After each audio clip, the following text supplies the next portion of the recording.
Bien, bonjour à toutes et à tous. Nous allons reprendre notre avancée dans la littérature française, précisément quant aux auteurs, leur personnalité, les lieux où ils ont vécu et aujourd'hui encore, avec Marcel Proust et la cité de Cabourg. Alors voici notre plan. Je rappelle que Marcel Proust est mort en 1922. On va parler de son enfance, du grand hôtel dans lequel il a longtemps séjourné, les lieux après Proust, le film de 1904 où l'on a découvert pour une des premières fois l'image, la photo de Marcel Proust, et une bibliographie de Charles Dansu. Marcel Proust et Cabourg. Bon, mort en 1922 donc. Enfance. Quand il était jeune, il était aimé des femmes. Le petit Marcel, on l'appelait. Plus tard, il en a été souvent haï. Donc, le petit Marcel a été aimé longtemps. Pour Cabourg, maintenant. Il avait de l'asthme, malheureusement, depuis son enfance. Maladie qui peut devenir très invalidante. Sa grand-mère le conduit à Cabourg, qui est une ville du Calvados, en bord de mer, là. Dès 1907, il passera tous ses étés à la chambre 414, car la médecine recommande le grand air. Le grand air pour soigner les maladies des poumons. Voilà. Voici donc le grand hôtel, la plage, et puis une vue plus large de Cabourg. Et la vue de Marcel Proust, songeur. Le grand hôtel maintenant. On y sert le champagne de Proust, qui était la Veuve Clicquot, un des plus grands champagnes de Reims. On y sert la soie, plat préféré de Proust. J'ai mis là la soie se cuisine notamment sous l'appellation soie meunière. Bon, pour les amateurs de cuisine. Voilà la veuve Clicquot, le champagne et le portrait de la veuve Clicquot. Elle n'a pas toujours été veuve, bien sûr. Proust ne se nourrissait presque que de café au lait et de croissants. Eh bien, qu'il se faisait monter dans sa chambre. De café au lait et de croissants.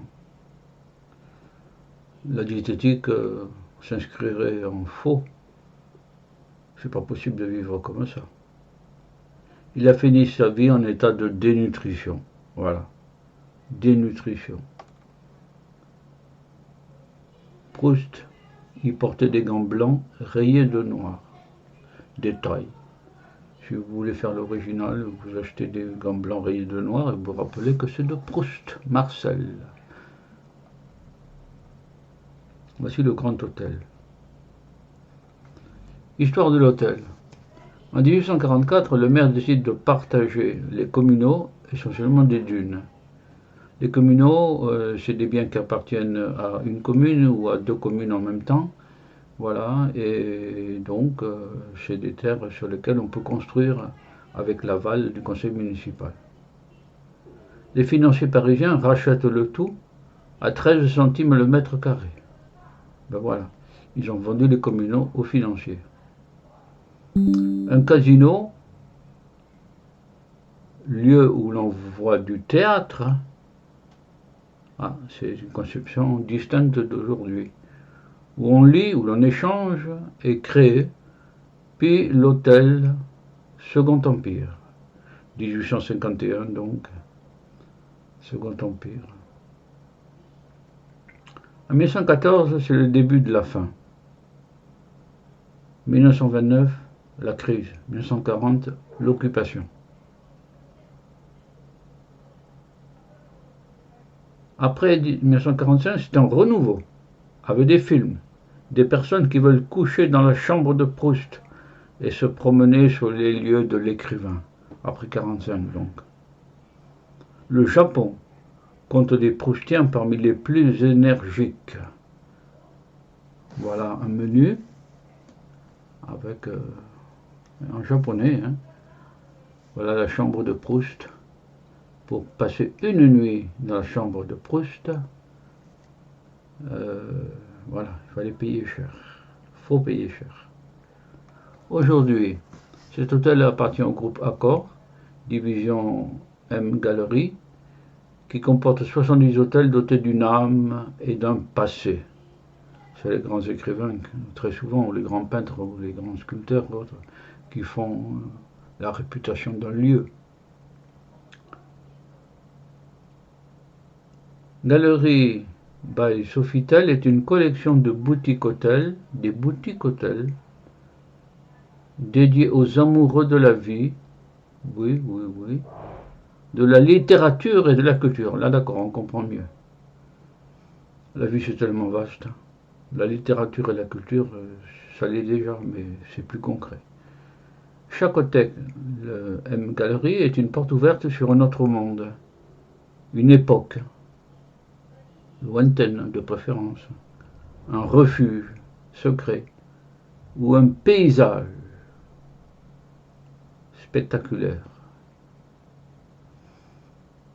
La collection, Galerie by Sofitel, donc M Gallery, comprend des hôtels de luxe historique, beaucoup d'entre eux ayant accueilli des figures historiques ou des poètes et des auteurs célèbres.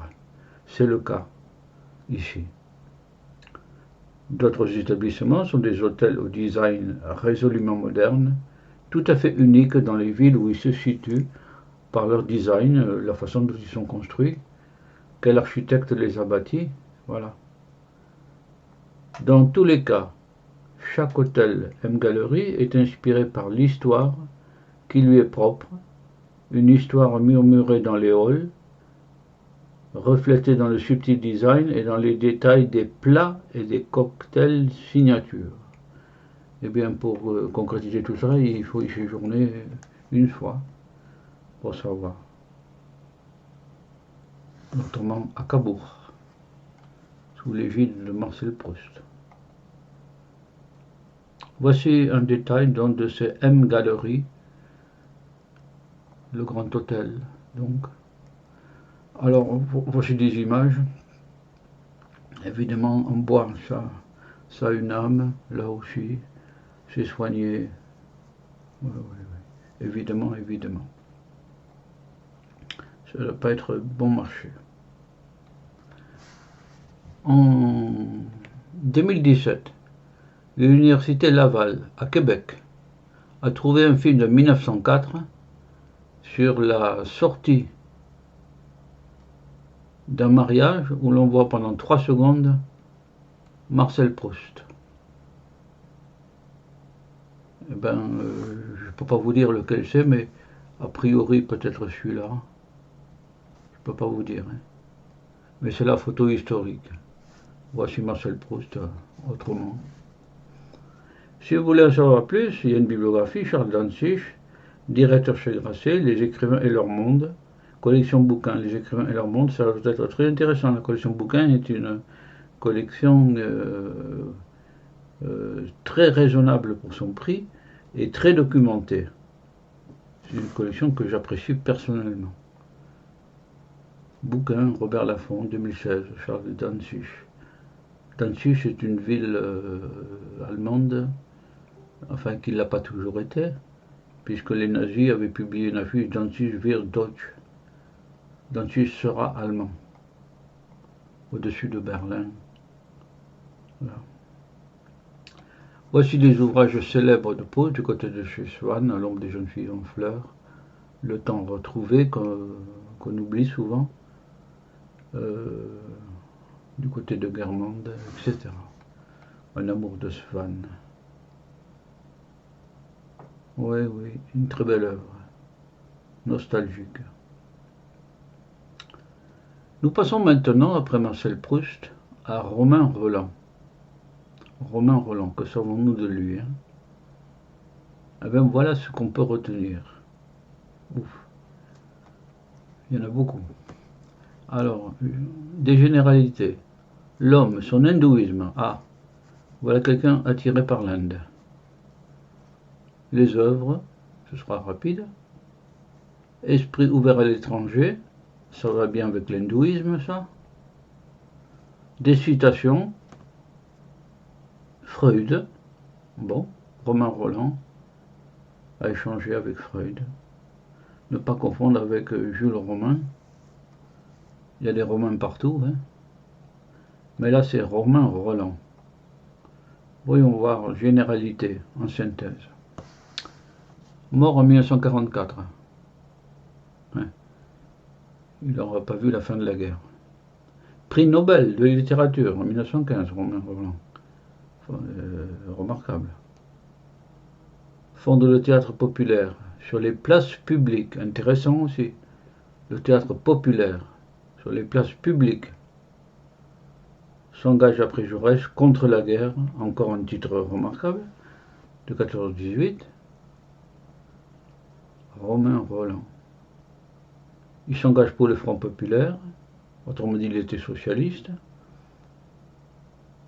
Croyant, Romain Rolland avait une philosophie très positiviste, axée sur la force intérieure. La force intérieure. Voilà. J'ai mis l'Humanité, journal communiste. C'est un peu le même courant. Hein. Voilà. Théâtre populaire, c'est remarquable, et prix Nobel de littérature aussi. Hein. Contre la guerre aussi, bien sûr.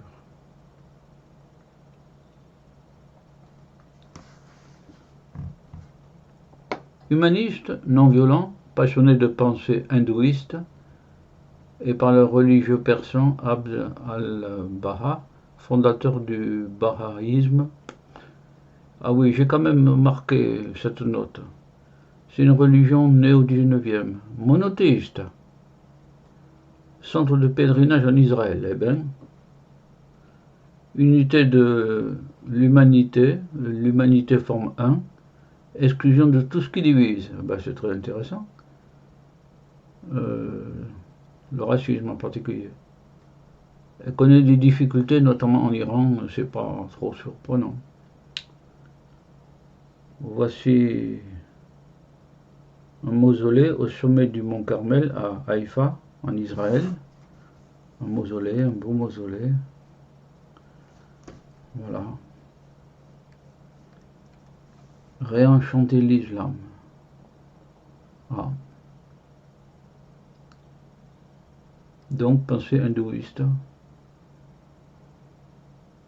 Et voilà des personnes qui relèvent de cette religion hindouiste.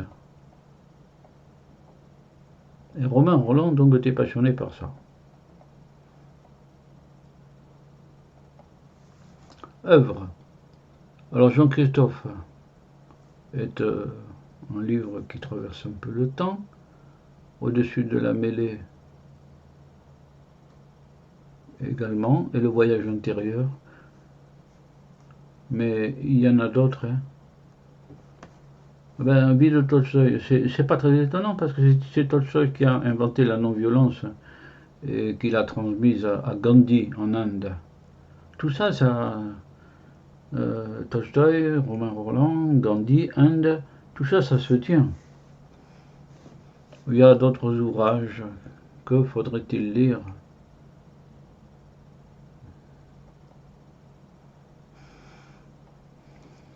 Un esprit ouvert à l'étranger, européen, par musique. Bon, très bien. Européen, ben Romain Rolland, français. Donc européen. Aime l'Allemagne, même en 88, ben, c'est bien aussi. Il a eu un impact fort au Japon, avec notamment Les Vaincus et Jean-Christophe. Hein. Oui, au Japon.